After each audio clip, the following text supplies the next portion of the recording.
Very good morning, students. I'm Dr. D. Anita Kumari, Associate Professor of School of Management Studies, Wales Institute of Science, Technologies, and Advanced Studies, Chennai. So, in today's session, we are going to see the fundamentals of contract law and formation of contract act, the Indian Contract Act 1872. In this title, we are going to discuss about various formation of contract, Indian Contract Act 1872, what are the essential elements of contract, classification of contract, case studies, along with the examples.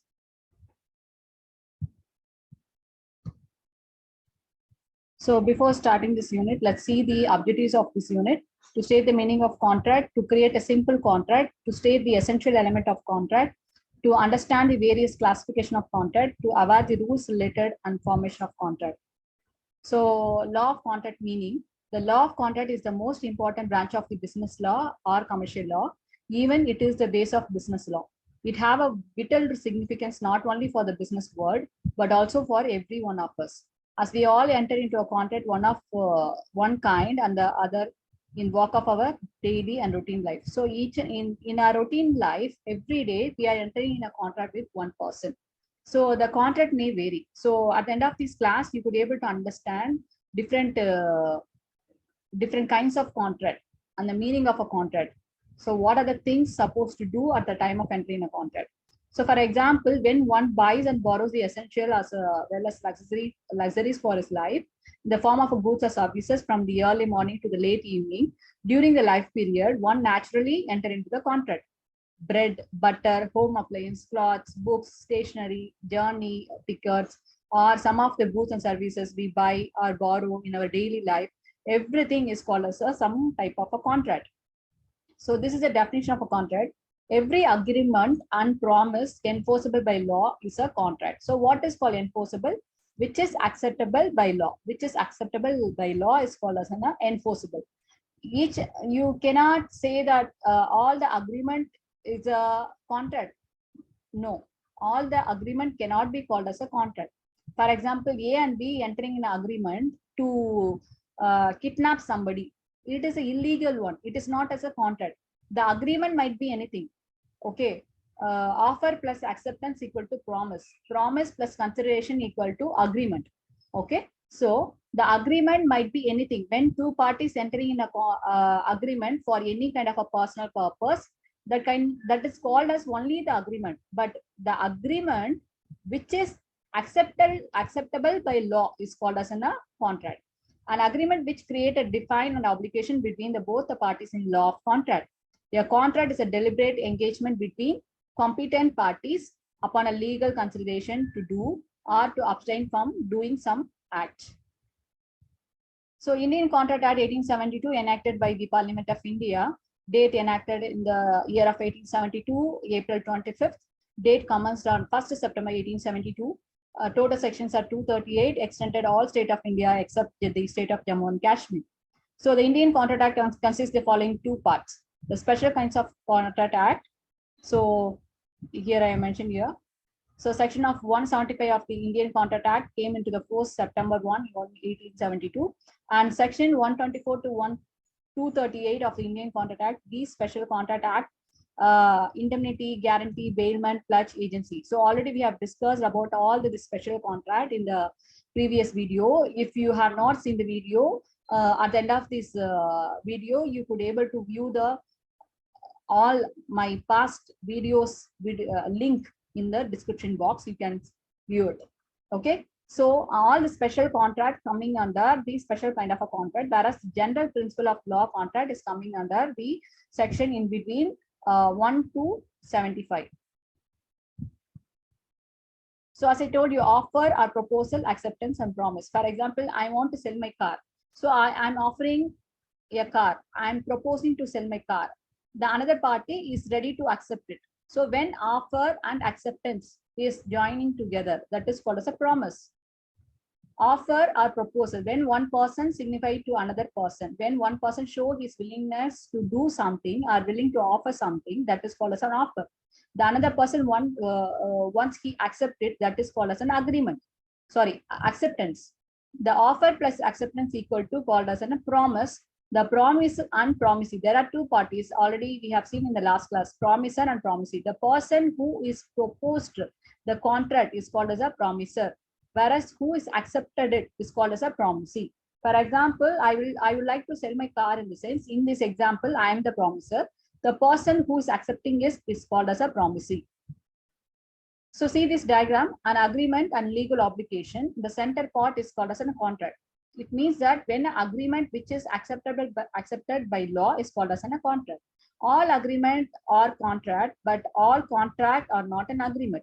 So what is this? So contract equal to agreement plus enforceable by law.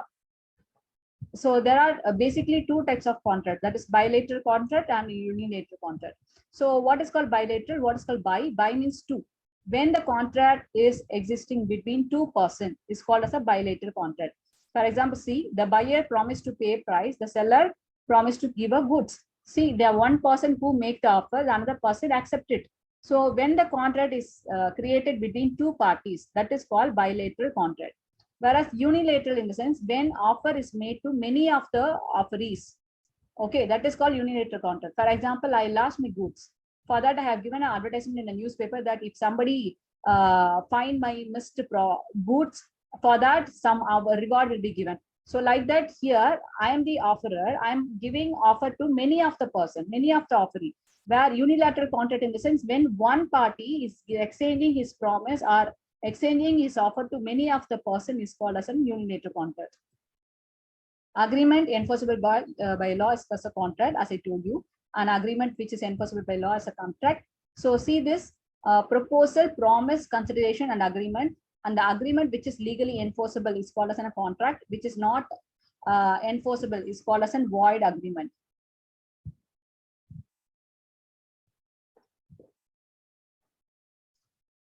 Essential elements of a valid contract. So in 5 marks are during your examination, if you get a questions like define agreement, or what is agreement, what is contract, if they are ask, if you find this kind of a questions, if you draw this equation, you will get a full mark. Okay, offer plus acceptance equal to promise plus consideration equal to agreement, enforceable by law equal to contract. So what is called consideration? The benefit. Whenever two parties enter in a contract, what kind of a benefit is exchanging? For example, I want to sell, I'm selling a goods to one party. The another party is giving a cash. Here, cash is called as a consideration. What kind of a benefit is exchanging between two parties? That is called as a consideration. For example, I want to sell my car. Here, I'm offering. The another party is accepting. This offer plus acceptance equal to promise. Promise plus consideration. What is called consideration? Here, I'm giving my car. He is paying a money. Okay, so that consideration is the money. This two, promise plus consideration equal to an agreement. The agreement which is acceptable by law is called as a contract. The various formation of a contract. An enforceable agreement is a contract only if the contract is valid. Valid means which is acceptable by the law. The requirements of a contract are as follow. There must be an offer and acceptance. There must be a consideration. Party must be competent to the contract. There must be free consent of the parties. The object of the contract must be lawful. These are the 10 essential elements of a valid contract. Offer and acceptance, legal relationship, consensus ad idem, free consent, capacity or competency of the parties, lawful object, lawful consideration, certainty and possibility of performance, agreement not declared to be void, and legal formalities. So these are the essential elements of a valid contract is given in brief. So agreement is between two parties. Agreement in the sense it will consider the legal relationship. Whereas consideration is a legal, detrimental, lawful, and bargained for. Whereas consent, sometimes it become not valid when it is fraud, misrepresentation, and undue influence and mutual mistake. Whereas a legality can be classified as a two, objective and subject matter, and writing. Capacity in the sense the person who entered in a contract, they must have fulfilled the condition of the Indian Contract Act 1872. So as I told you, let's see the explanation for the essential elements of valid contract. So what is called offer plus acceptance? Always all the contracts supposed to fulfill the essential conditions. 10 points. First point, whenever two parties enter in a contract, there must be offer from one party, there must be acceptance by another party. That is called offer and acceptance. As well as it should create a legal relationship. What do you mean legal relationship? The parties must intend their agreement to result in the legal relations.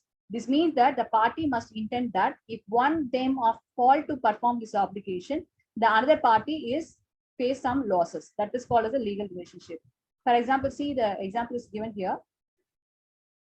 Offer in the sense there needs to be a proposal from one side and acceptance from another side. This proposal might be sometime implied or expressed. You know what is called expressed orally or in written basis. One person will be offering something to the other person. Same way, the other acceptance also will be done by oral or either written basis. For example, if we take like commercial activities in the sense, people used to offer their products over by email by giving some quotation or tender or whatever it is. The other person will be accepting it by written format only. Okay. So some example is given here. The two person name A is a wholesaler and B is a retailer. They came into the agreement where A promised to give a goods to B at the wholesale price, but in case A did not do the same, B can sue him. Okay. So in other hand, B invited A to his daughter's wedding. A promised that he will show his present, but then he does not go. Then B cannot sue. See, there is a difference between these two. Since this is not somewhat, some valid contract. Okay. Whereas here it is a commercial based one. So we have to consider this two examples. So this is a live example, Bilateral as well as a Bilateral. So the construct of intention is to form a case study. This is a case study actually. The construct of intention to form a legal relationship was understood within the case of Balfour and Balfour. During this case, the suspect United Nations agency was utilized on a government job in a Ceylon, visited England along with his married person. For healthy reason, the married person was unable to accompany the husband to Ceylon. The husband secured to pay 300 per month as a maintenance to the married person for the time she lived apart. The husband did not pay the amount and was eventually sued by his married person. In this case, it was commented that the husband was not prone to pay and there was no intention to form a legal relationship between the parties. So can you able to understand the case study? In case Buffalo was Buffalo, so husband and wife, they moved to some place due to some official purpose. As the wife, she could not able to continue to stay over there due to the healthy reason. So husband, what he said, you better go and stay in your native. I will give you every month 300 rupees as a some take care of the home things. I will be giving you 300 rupees. But he has not given the 300 rupees. For that purpose, the wife, she has sued the husband in a court. But the case was very favored to the husband. Why? Because he has not given any written document that I will give you 300 every month like that. So since the case is favored to the husband. So here also another case study is given. In this case, the Upton on Servant RDC versus Paul 1942. In this case, a person who received a service from a fiber brigade under the impression that the area was entitled to free services had to pay the fire bridges when he found out that the area did not service charge free. He had made an implied promise to pay for the service while availing of benefit. So like this, some of the case studies given at your free time, you can go through. So consensus ad idem. What is called consensus ad idem? Agreeing upon same thing in a same sense. So for example, when two parties enter in a contract, both the party must be clear for what purpose they are entering in a contract, what is going to be exchanged, what kind of a consideration is involved. For example, I'm having one workshop. I'm selling the second-hand cars. Okay, so here one customer is visiting shop. He wants to buy a car. I misunderstood that he is going to buy the car which is above the 2 lakh. But actually, the intention of the party is to buy a car which is worth of only 1 lakh. So what I will be doing, I will be showing the car which is more than the 2 lakh. Whereas later on only I came to know his intention is different. So like this, when two parties entering in a contract, they're supposed to be clear. That is called agreeing upon same thing in the same sense. That is called consensus ad idem. both the parties must be clear for what purpose they are entering contract, what is going to be exchanged, okay, what is his willingness to buy or sell. Everything supposed to be very clear under the consensus addendum. What is called free consent? That is willingness. An agreement must have been made by free consent of the parties.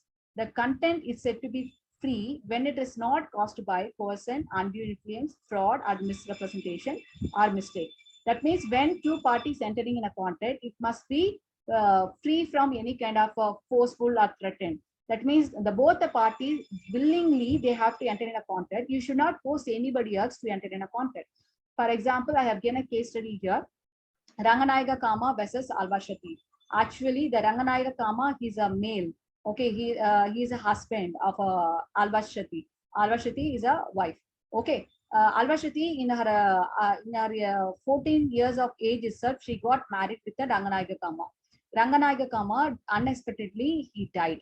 Okay, so Ranganayaga Kama, he is having too much of assets. He is a wealthy person. So what the relatives of Ranganayaga Kama felt is they forced the Alvashati to adopt one of the child in the family, in the same family. Why? Because they don't want the they don't want the relations of the Ranganayaga Kama. They don't want the property and the assets of Ranganayaga Kama to go in Alvashati hand. Okay, because since they are newly married. Okay, so unexpectedly he died. Obviously, as per the Indian Contract Act, the husband's property will be given to the wife. So to avoid such situation, the Ranganayaga Kama relatives, they forced Alvashati to adopt the child. They also threatened her, in case if you are not going to adopt the child, we will not allow you to do the rituals of your husband. Because the husband's body still is there in the home, they are not allowing her to do any rituals. So what she decided, okay, she wants to fulfill all the conditions. Why? Because she wants to complete the rituals of her husband. So she accepted. She adopted the child. So after a certain period, she filed a case against the relatives of the Ranganayaga Kama. Now the judgment is favored to the Alvashati, the wife. Why? Because since this contract is missing from free consent. What do you mean with this? Because Alvashati is forced to adopt a child. Okay, so she has not willingly adopted a child. Okay, so this is one of the example for the free consent. Capacity. The parties into the contract must have a capacity, a legal ability to make a valid contract.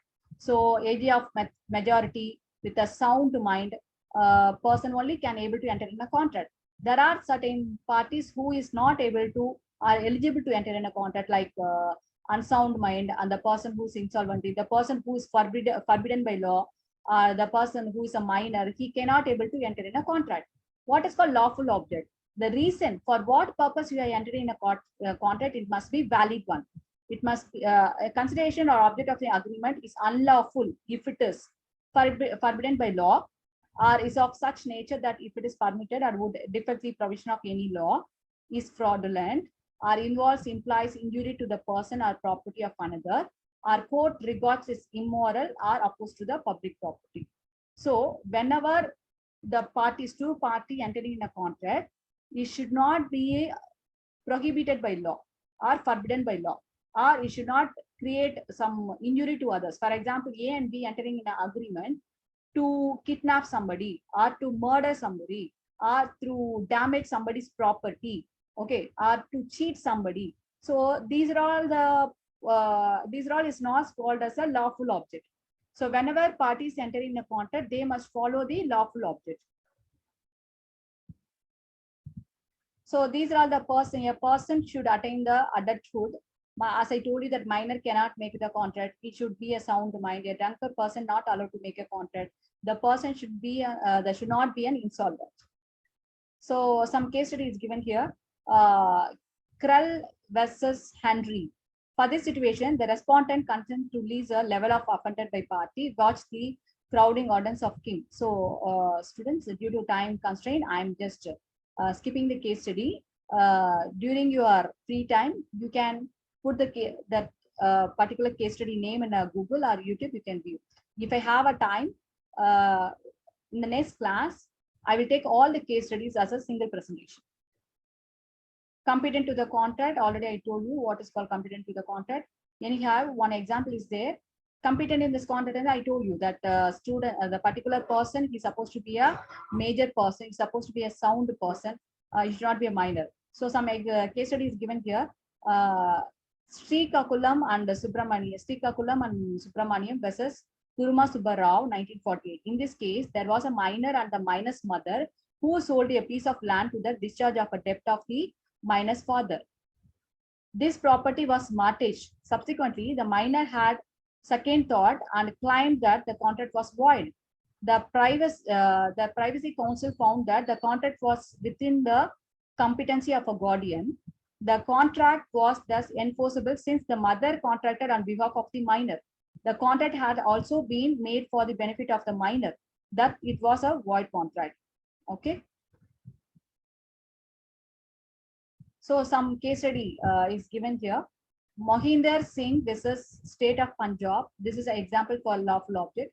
In this case, a person who was elected as a span bench for a period of 5 years made an agreement with another member that the later would be given 2 years term and the elected one, remaining 3 years. The agreement was held to be void as it would have a defected the purpose provision of the Punjab Panchayat Raj 1994. So as I told you, what is called lawful consideration? Consideration means something in written. That means quid pro quo. That means whenever the two person entering in a contract, there must be a benefit. There must be a benefit enter in the contract. For example, as a seller, if I'm selling any kind of a goods, I need to receive a cash. That cash is called as a benefit here. Something in written, that is called as a consideration. Not expressed. Apart from this, there are certain contract essential of contract to be fulfilled. Not expressed, declared to be void. That means that sometime the law itself might have clearly mentioned, if you are going to do this kind of a contract, it is not a valid, it is a void one. For example, if you are entering in a contract, if you are if you are exporting the sandalwood, if you are exporting some other goods which is prohibited by law, if you are going to involve in such a contract, that is called as a void contract. Then what's the possibility of performance? What is called possibility of performance? As I told you already in the last class, what is called possibility of performance? At the time when they enter in a contract, that the nature of the contract must be in a possible one. Okay. For example, the magician entering in a contract with one person and saying that I will give you the birth or life to the dead body. Is it possible? No. As well as the magician entering in a contract and saying that I will convert all the sand into the diamond. Is it possible? No. So what is called possibility of a performance? When two parties entering in a contract, the reasons or the nature of the contracts must be in a position to perform. It must be in a position to execute. That is called possibility of performance. Necessary legal formalities. A contract may be oral or written. So always the contract must be either in a oral or written format. That's all. The essential elements of a contract over. Next one is types of contract. On the basis, types of contract can be classified on the basis of 4 categories. On the basis of creation and formation, it's called as a express contract, implied contract, quasi contract. On the basis of a validity, valid contract, void contract, voidable, unenforceable, and illegal contract. On the basis of execution and performance, executed contract and executory contract. On the basis of liability, it's called a bilateral contract and unilateral contract. On the basis of formation, express contract. What is called express contract? When two parties enter in a contract, either oral or written basis. So it is a transparent contract. For example, X says to Y, will you buy my car? Even he accepted. So orally, they are exchanging their contract. That means that when two parties are clearly communicating about their agreement or contract, either in the oral or written, that is called as an express contract. So here X write a letter to Y. I offer to sell my car for 1 lakh rupees. Will you like to buy it? He's sending this proposal by written. So this is called as an express contract. So express contract is done based on oral or written. What is called implied contract? An implied contract is one which is inferred from the act or conduct of the parties or from the circumstance of the cases. For example, implied means indirectly. So what is called implied in the sense, if you are utilizing anybody's service, it means that you have to pay for it. That is called implied contract. You do not say, for example, you are driving in a government bus. You are driving, you are driving in a bus. It means that you have to take a ticket because you are utilizing the service. So you don't expect somebody, you don't expect that somebody will tell you, see, you are entering in a contract with the driver and the conductor, you have to buy a ticket. So nobody will tell you. Okay, this is an implied condition. Do you understand? Implied in the sense indirectly, or indirectly you should understand that you have to pay for it. So another example I have given here, let's say a coolie in a uniform pick up the bag of the Y to carry it from railway platform to the taxi stand without being told by Y. To do so, a Y allows him in case there is an implied offer by the coolie and implied acceptance by the passenger. Now there is an implied contract between the coolie and passenger, then he is bound to pay the amount to the particular coolie. Do you understand, right? So whenever we travel in the train, once we reach our destination, either central railway station or wherever it is maybe, once we, once we arrive the railway station, if we come up with the luggages, we can find lot of coolie person, battler over there. So what they will do, they will come and approach you, shall I carry your luggage? Then you are saying yes. Then they will carry the luggage, then they will drop you near the taxi. Then what will you do? You have to pay for it because he has done some service for you. You have to pay for it. Okay, another example also we can give you.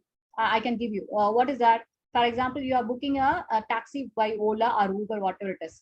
The taxi has arrived. You have reached your you are traveling and you reach your destination in the sense. Once you reach your destination, you have to pay for the service whatever you have utilized. Right here, you should not say the driver that no, you didn't tell me before and itself, because before booking the taxi itself, you are seeing all the things in the app, in the mobile app itself, how much cost for the transportation, everything you are seeing, right? So once you utilize the service, you have to pay for it. That is called implied contract. So express means oral and written, you enter in a contract with somebody else. Implied means indirectly. That means indirectly you will be utilizing somebody's service. It means that you have to pay for it. You should not expect somebody else to communicate to you either in a oral and written. Quasi contract. So quasi contract already we have discussed in the separate heading. If you have not seen, in the description box, I will give you the link. Please kindly go through the types of quasi contract. So what is called quasi contract? When there is no intention to enter in a contract, but the law will impose you to enter in a contract with somebody else. So this is not actually a real contract.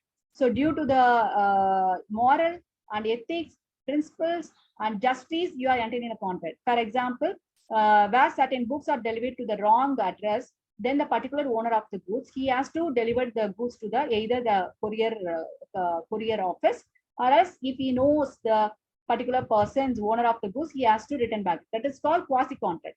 Another example I can tell you. In apartment, there are two parties are staying over there. One person is called Kumar is staying in a ground floor. The another Kumar is staying in the fourth floor. Actually, the courier has come for the fourth floor Kumar, but it is wrongly delivered by the courier to the ground floor Kumar. So Kumar, some of the family members of the Kumar received the courier.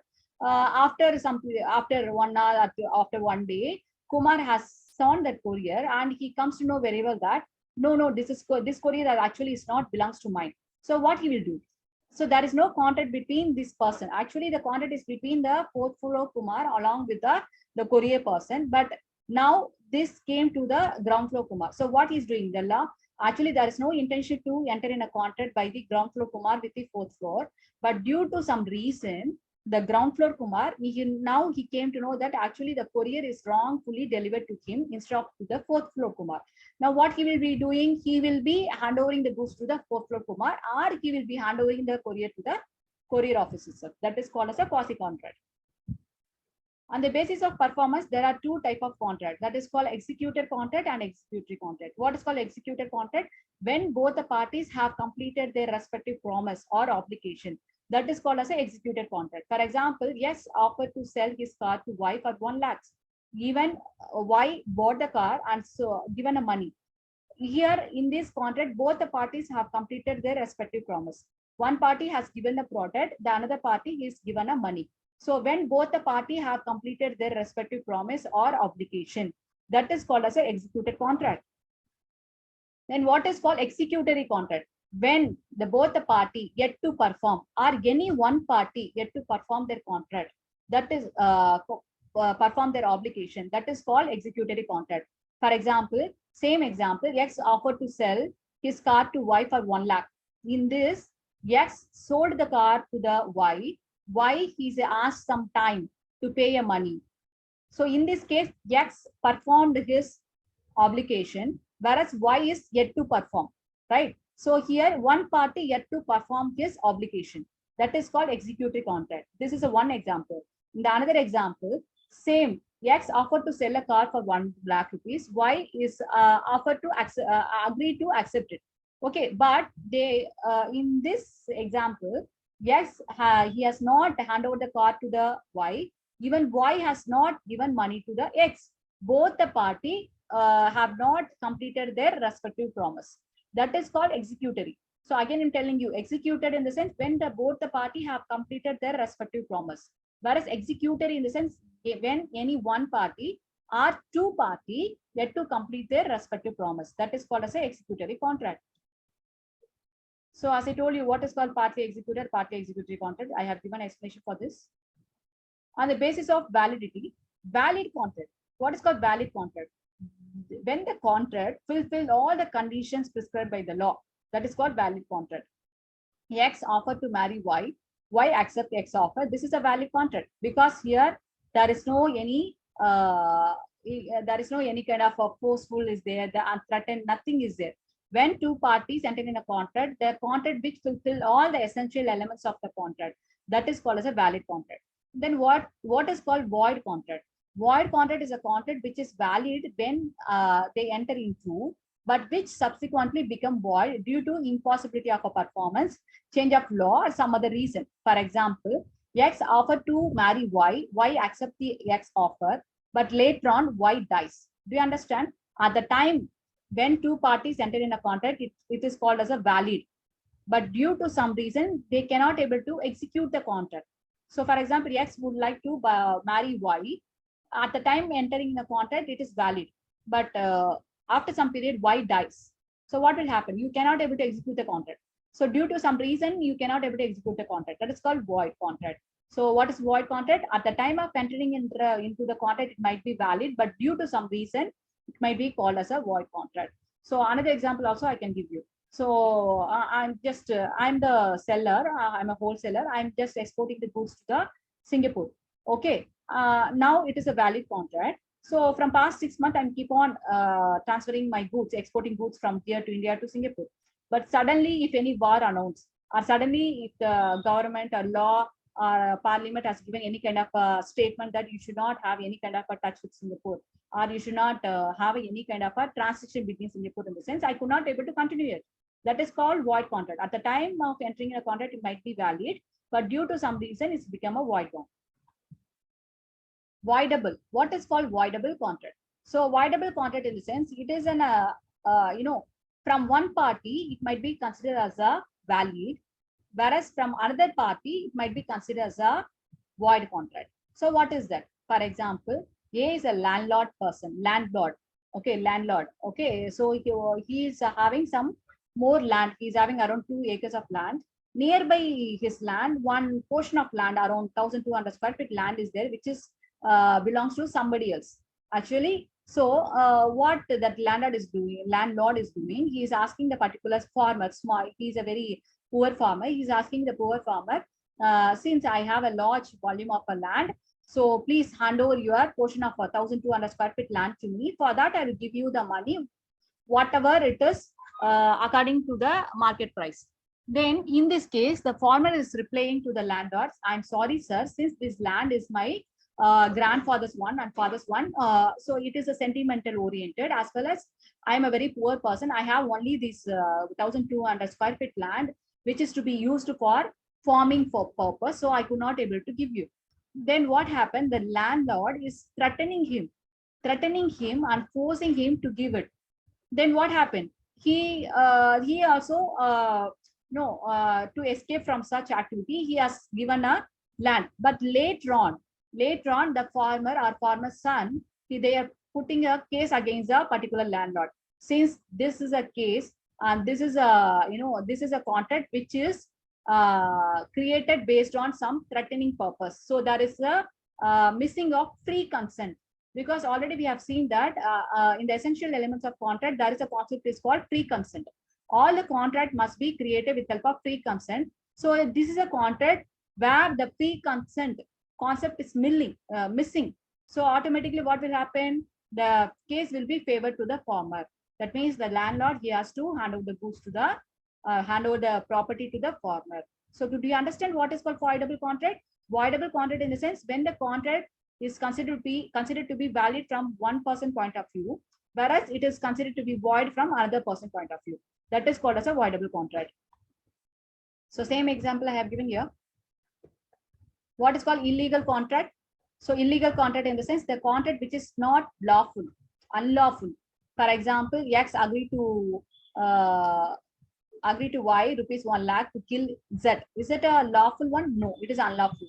Or X is entering a contract with Y to do smuggling activity, or which is forbidden by law. If you are entering in a contract with somebody else, which is based on illegal one, or which is forbidden by law, that is called as an illegal contract. So thank you. As of now, we have seen the essential elements of a contract and the classification of contract. See, dear students, always, whenever you study the business law, mercantile law, or legal business environment, whatever may be the subject, especially if you study the chapter Indian Contract Act, these are the basic terms you should know. What are the essential elements of contract and types of contract? I hope so that this video will be very helpful for you. For further reading, you can see the description box. I will mention the link over there. You can go through it. If you like my video, please kindly do subscribe and like it. Thank you.